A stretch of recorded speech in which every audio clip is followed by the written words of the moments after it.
What happens when a seemingly loving family vlog, watched by millions, hides a nightmare behind the camera? In Utah, a popular YouTube mom known for parenting advice and her self-professed mentor-therapist partner were handed sentences of up to 30 years in prison. Today we tell how the rise of a social media star collapsed into one of the most horrifying child abuse cases in recent years. This is the story of Franke Jodi Hildebrandt. Franke launched her YouTube channel 8 Passengers in 2015, chronicling life in her large family of 8, 6 children plus mom and dad, in Utah. The channel grew rapidly. 8 Passengers.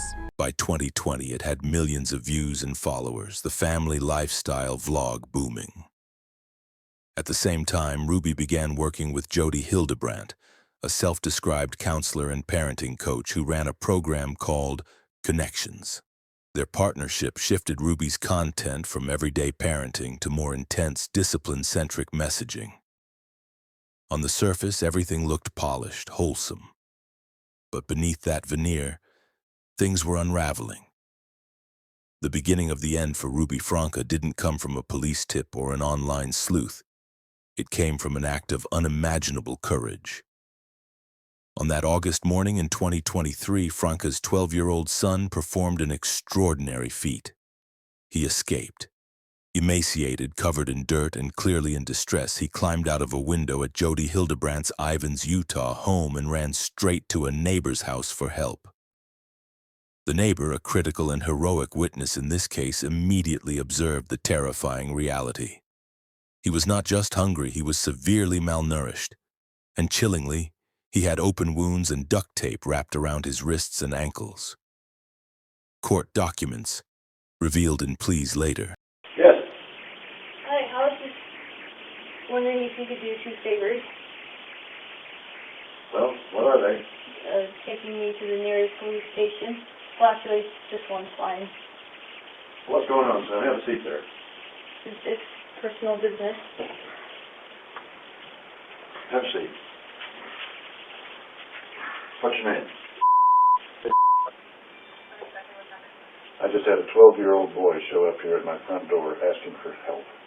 And he's said he just came from a neighbor's house. He's emaciated. He's got tape around his legs. He's hungry and he's thirsty. Need someone immediately. But he has duct tape around Big his ankle. injuries. There's sores around him. Yeah, there's sores around him. I think there's a good chance he's been... He also has and he has it around his wrist ankle. as well. I mean, his wrist as well. Okay, this boy has been... Needs immediate attention. Described what investigators found. The boy had been forced to stand outside in the heat for days, barefoot without sufficient water, denied food, bound with handcuffs and ropes, his wrists and ankles bleeding from the restraints. When law enforcement arrived, they knew this was severe. The police reports detail the discovery of 9-year-old daughter of Ruby's, meanwhile, was also found malnourished, isolated in a dark closet in Hildebrandt's house, with her head shaved as punishment. Both children were rushed to the hospital. The police had stumbled upon what State Prosecutor Eric Clark would later describe in court as a concentration camp-like setting. The plea agreements and subsequent release of evidence paint a picture of deliberate, sustained torture. The allegations are brutal and hard to hear, but they are crucial for understanding the sentences handed down. The children were subjected to what the Washington County Attorney's Office called a work camp-like setting. They were routinely denied food and water for extended periods. They were forced to endure hours of manual labor outdoors in the extreme summer heat without shoes or socks. When they tried to run, the 12-year-old boy was bound hand and foot with rope.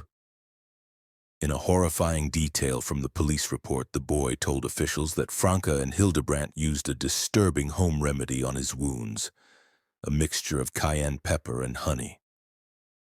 The children were physically and mentally broken down. The 9-year-old girl was allegedly coerced into jumping into a cactus multiple times by Jodi Hildebrandt. It's important to understand the scale of the abuse. This wasn't just physical neglect. It was psychological warfare. The women regularly sought to indoctrinate the children, convincing them that they were evil and possessed, and that the torture they endured was necessary to repent. How could a mother who built an empire on family life do this?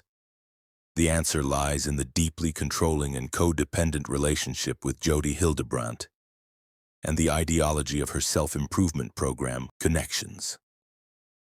Franke's family, her sisters and brother, released statements early on claiming Ruby had been brainwashed. Her brother, Beau Griffiths, stated that Ruby was taken advantage of by Ms. Hildebrandt and that as soon as Ruby was removed from the fog of the cult, she recognized she was wrong. This aligns with what investigators found, that religious extremism motivated the abuse used to cast the evil spirits out of their bodies. Perhaps the most disturbing evidence is Ruby Franke's own handwriting. In journal entries released by the Washington County Attorney's Office, Franke documented her atrocities while justifying them. She wrote about making the kids sleep on the floor and shaving their heads. In one horrific entry, Franke writes that she will not feed the demon inside her child, calling them weak-minded and manipulative. This wasn't a moment of madness. It was an act of methodical cruelty logged in her own hand. In December 2023, Ruby Franke pleaded guilty to 4 counts of aggravated child abuse. Jodi Hildebrandt followed days later with a similar plea. In February 2024, the 2 women stood before the court. The judge was clear the sentences would be consecutive, not concurrent, a testament to the gravity of their crimes. 4 counts, 4 terms, up to 30 years. First, Ruby Franke addressed the court, taking full accountability for her crimes. Ms. Franke, how do you plead to count 1, aggravated child abuse, a second-degree felony? Guilty. To count 3, aggravated child abuse, a second-degree felony? Guilty. To count 5, aggravated child abuse, a second-degree felony? Guilty. And to count 6, aggravated child abuse, a second-degree felony? With my deepest regret and sorrow for my family and my children, guilty. In a prepared statement, she offered a profound apology to her children, saying, To my babies, I took from her all that was soft and safe and good. I took from her a mother. And how terrifying this must have been for you. She also showed a moment of unexpected gratitude, thanking the law enforcement officials who rescued her children, calling them angels. For many, this was the first public sign of a mother emerging from a destructive delusion.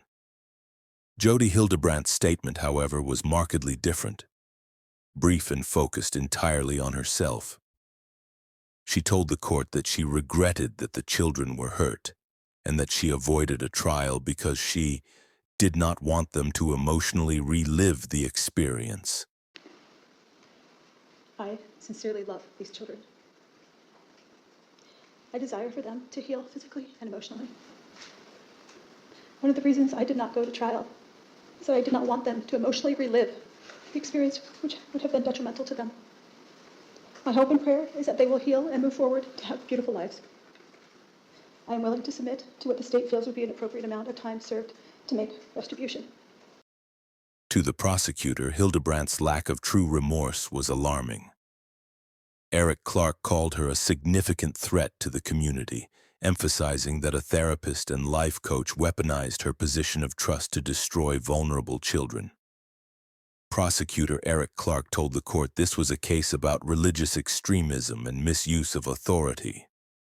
The defendants appear to have fully believed that the abuse they inflicted was necessary to teach the children how to properly repent for imagined sins and to cast the evil spirits out of their bodies. Ms. Hildebrandt, how do you plead to count 1, aggravated child abuse, a second-degree felony? Guilty. And to count 3, aggravated child abuse, a second-degree felony? Guilty. To count 5, aggravated child abuse, a second-degree felony? Guilty. And to count 6, also aggravated child abuse, a second-degree felony? Guilty. The sentencing reverberated widely, a social media momfluencer falling from grace, a so-called counselor exposed as abuser. One of the more powerful voices in this story is that of Jodi Hildebrandt's niece, Jessie, who described what they say was psychological warfare inflicted by Hildebrandt. Jesse says they moved in with Hildebrandt as a teenager, hoping for help, but soon found themselves deeply depressed and anxious in what they describe as a manipulative environment. So the things that I experienced while living with Jodi, I experienced being tied, I experienced being duct taped, I experienced being blindfolded, I experienced severe isolation, I experienced severe emotional, spiritual, and psychological abuse. I experienced being told I shouldn't be around other people, being told that I was dangerous to be around. People were afraid of me to the point where I was afraid of myself. I was physically, I was forced to sleep outside in the snow. I was, like I said, isolated for up to 12 hours a day. If someone spoke to me directly, if I wasn't wearing duct tape on my mouth, I had to just stare at them and not respond, because she also had systems of people that would report back to her if I broke any of these rules. Ruby's oldest children also began speaking out. Her daughter Shari wrote that she and her siblings had been trying for years to get help, and in a social post after the arrest said, "We're so glad justice is being served. We've been trying to tell the police and CPS for years about this."